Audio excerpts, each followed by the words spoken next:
సువర్ణముఖి నదిపై నిర్మించిన మడ్డువలస రిజర్వాయర్ ఆధునికీకరణ పనులకు 60 కోట్ల రూపాయలతో ప్రభుత్వానికి ప్రతిపాదనలు పంపించామని నూతనంగా బాధ్యతలు చేపట్టిన శ్రీకాకుళం జిల్లా ప్రత్యేక కట్టడాల విభాగం కార్యనిర్వాహక ఇంజనీర్ బొంగు గోవిందర్ తెలిపారు. గురువారం శ్రీకాకుళం జిల్లా కేంద్రంలో గోవిందరావు మీడియాతో మాట్లాడుతూ మడ్డువలస మధ్యతరహా సాగునీటి ప్రాజెక్టు ద్వారా శ్రీకాకుళం విజయనగరం జిల్లాల పరిధిలో సుమారు 40,000 ఎకరాలకు సాగునీరు అందిస్తున్నామని 2002లో నిర్మించిన ఈ ప్రాజెక్టు ఆధునికీకరణ చేపట్టవలసిన అవసరం ఎంతైనా ఉందన్నారు. ఉమ్మడి శ్రీకాకుళం జిల్లాలో వంగర, రేగిడి, ఆముదలవలస, సంతకవిటి, సిగడాం, పొందూరు మండలాల పరిధిలో 40,000 ఎకరాలకు సాగునీరు అందిస్తున్నామని, కుడి ఎడమ కాలువల ద్వారా మరో 12,000 ఎకరాలు అదనంగా సాగులోకి తెచ్చేందుకు సన్నాహాలు చేస్తున్నామని చెప్పారు. ప్రజా ప్రతినిధులు, అధికారులు, సాగునీటి సంఘాల ప్రతినిధులు సహకారాన్ని తీసుకుని మడ్డువలస ప్రాజెక్టు ద్వారా ఖరీఫ్, రబీ సీజన్లకు సాగునీరు మరియు వేసవిలో చెరువుల ద్వారా తాగునీరు అందిస్తామని స్పష్టం చేశారు. అంతకన్నా ముందు జలవనరుల శాఖ సిబ్బంది, వివిధ స్వచ్ఛంద సంస్థలు ప్రతినిధులు నూతనంగా బాధ్యతలు స్వీకరించిన గోవిందరావుకు అభినందనలతో ముంచెత్తారు. సార్ నమస్కారం అండి. నేను స్పెషల్ కన్స్ట్రక్షన్ డివిజన్ శ్రీకాకుళం అంటే ఈ ప్రాజెక్టు గొర్రెల శ్రీరాములు నాయుడు మడ్డువలస రిజర్వాయర్ ప్రాజెక్టునే ఈ స్పెషల్ కన్స్ట్రక్షన్ డివిజన్ పరిధిలో ఉంది.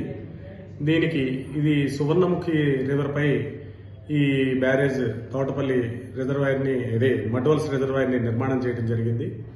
ఇది 2002లో దీన్ని ఓపెన్ చేశారు.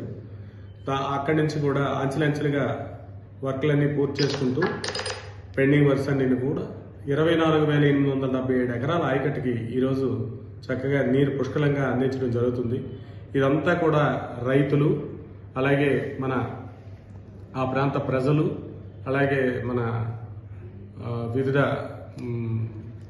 పార్టీల నాయకుల సమన్వయంతో ఇదంతా కూడా చేయడం జరుగుతుంది.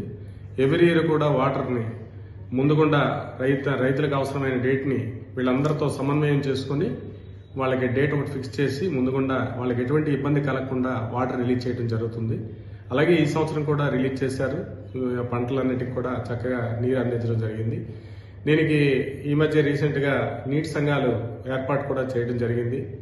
ఈ నీటి సంఘాల అధ్యక్షులు, అలాగే డిస్ట్రిబ్యూటర్ కమిటీ ప్రెసిడెంట్స్ను, అలాగే ప్రాజెక్ట్ కమిటీ చైర్మన్ వీళ్ళందరి సహకారంతో, అలాగే స్థానిక శాసనసభ్యులు, అలాగే జిల్లా మంత్రివర్యులు, అలాగే బోత్ విజయనగరం అండ్ శ్రీకాకుళం జిల్లాలో ఉన్న ఆయకట్టు అంతటికీ కూడా వాళ్ళ సహకారంతో వాళ్ళతో మమేకమై వాళ్ళతో నిత్యం సంప్రదించి వాళ్ళకి ఎటువంటి సమస్యలు ఉన్నా ఆ సమస్యల్ని మేము సార్ట్అవుట్ చేసుకుంటూ మేము ఎప్పటికప్పుడు వాళ్ళకి తగిన విధంగా నీటి సరఫరాకి ఎటువంటి ఇబ్బందులు లేకుండా చేయడం జరుగుతుంది. నెక్స్ట్ ఇదంతా కూడా మరికొన్ని ఈ మోడర్నైజేషన్లో భాగంగా, ఎందుకంటే 2002 నుంచి ఇప్పటి వరకు ఎటువంటి ఇది లేదు కాబట్టి ఇది మోడర్నైజేషన్ కోసం 66 కోట్లు సుమారు అంచనాలు తయారు చేసి ప్రతిపాదనలు పంపించడం జరుగుతుంది.